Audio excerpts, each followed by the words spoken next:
While things look quiet now, get ready for an active pattern to crank up into the middle of the work week. And we're learning about a deadly crash that killed a man and sent his sister to the hospital. And police in southern Kentucky are searching for a man involved in a shootout with officers. Tracking, alerting, protecting. This is WKYT News. Thanks for tuning in early tonight to WKYT News. I'm Kristen Kennedy. We are expecting some severe weather in the next 2 days. We're beginning our newscast tonight with WKYT's Mike Linden. He is tracking some changes to the work week. That's right, Kristen. We saw most of the moisture early today. That has begun to work its way out of Kentucky. Not completely, though. Still right around southern Kentucky. That cold front that pushed through today really trying to keep that moisture away from us. But this is going to change rather quickly here over the next few days.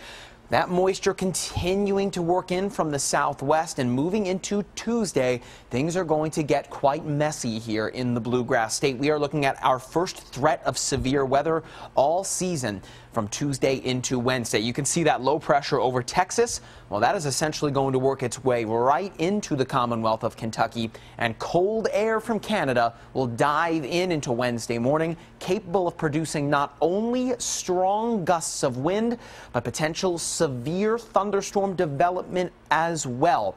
So we are tracking the possibility for a severe midweek period here. And coming up, I'll take you hour by hour to show you where we can expect to find those gusty winds, the heavy rain, as well as what we can expect heading into the Breeders' Cup. Of course, a lot going on for the work week ahead of us, not only as far as activities go across the state, but as far as the world of weather too. I'll take you hour by hour coming up shortly.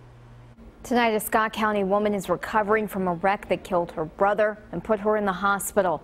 That wreck happened yesterday on Kentucky 227 in Stamping Ground. The Scott County coroner says 23-year-old Paul Barton died.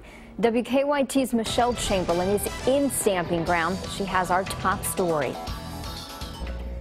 Yes, Kristen, last night's fatal accident happened just across the street here on Kentucky 227 in Stamping Ground. This happened 10 days after caution signs were added to this road in hopes to make it safer. After the signs were added earlier this month, we spoke with Jean Ann Tackett, who lives near this curve. Tackett says there have been several accidents in that area and was unsure of how effective the signs would be for drivers. I was hoping that it would help. You know, I was really hoping for a guardrail.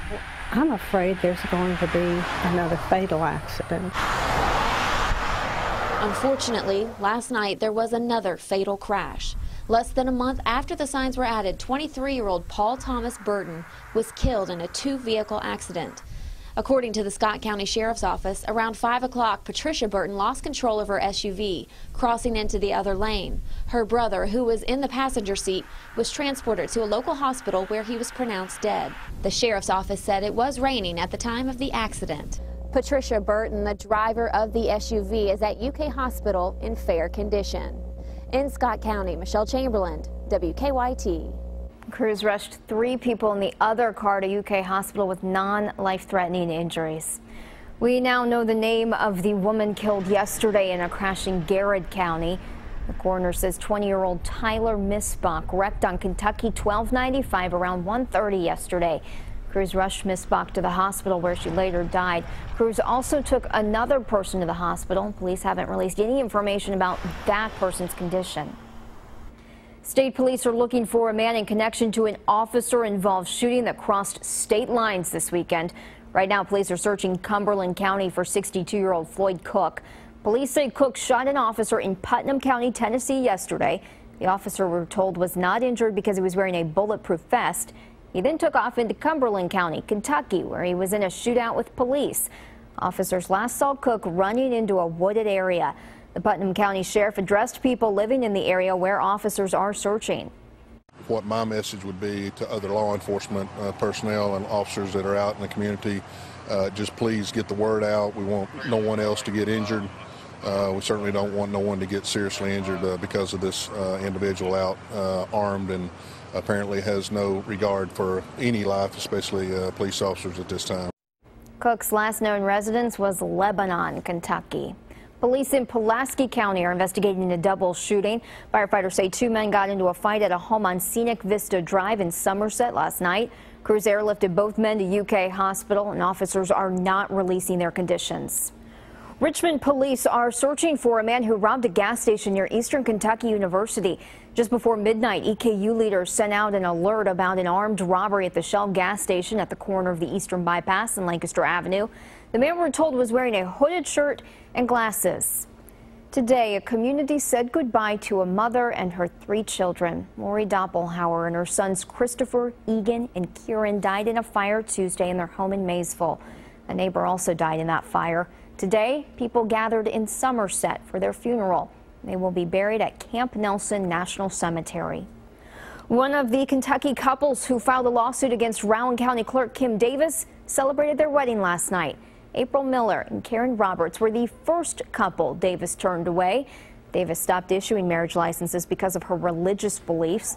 Miller, Roberts, and 3 other couples sued Davis because of it. She spent 5 days in jail last month. The couple received a license while Davis was behind bars. Yesterday, they gathered with friends and family to celebrate.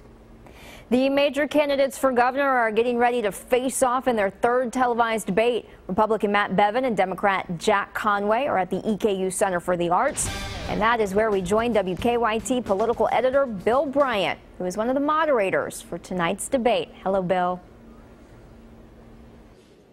Well, hello and good evening, and we're looking forward to it here in just a few minutes. A crowd of more than 1,000 people have shuffled in here. They're still taking their seats, and we are just a few minutes away. The 2 major party candidates for governor will be face-to-face at these podiums here in about 24 minutes or so.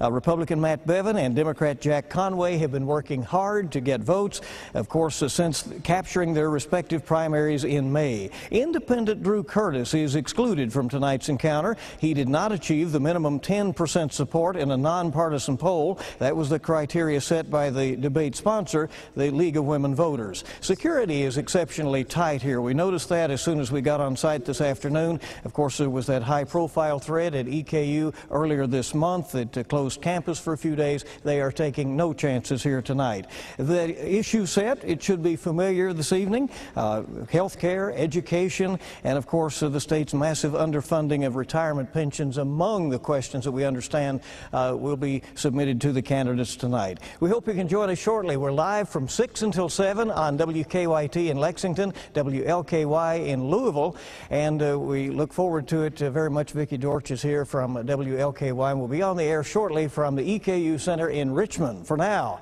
Bill Bryant, live from Richmond, WKYT. Bill, thank you. You can catch the debate right here on WKYT. It will start immediately after this newscast. People in central Kentucky today honored the first female officer killed in the line of duty. Regina Nichols was shot and killed outside an automotive parts factory in 1998. She was the first female officer to join the Harrodsburg Police Department. Today, state leaders dedicated part of US 27 in Mercer County to her. The stretch of road is now called Officer Regina Nichols Memorial Highway. She was a very compassionate officer. She cared about everybody. When, you know, like I said in there, when you'd go on a call, even the people, if Regina had to arrest you, if Regina thought you were hungry, she would make sure you got something to eat. If she thought you were cold, she'd go get you a coat. Whatever, and it wouldn't make any difference what kind of call we went on, is whatever Regina could do for you, she would do everything possible. The section dedicated to Officer Nichols starts at the Anderson County line and runs to the northern city limits of Harrodsburg.